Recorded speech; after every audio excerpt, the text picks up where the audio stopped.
Bismillahirrahmanirrahim. Selamat pagi. Alhamdulillah, hari ini ada acara pembinaan pembinaan santri LHQ.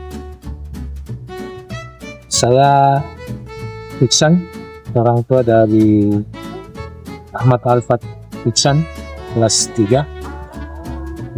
Tahun ini insyaallah selesai, dan mudah-mudahan ilmu yang didapat ini tepat untuk masa depan dan bekal di kemudian hari.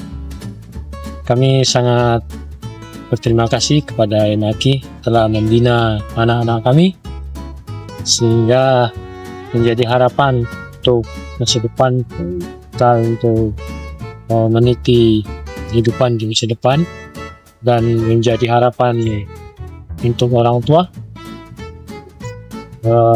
bagi negara dan bangsa, menyongsong kembalinya peradaban Islam. Insyaallah. Alhamdulillah. Assalamualaikum warahmatullahi wabarakatuh.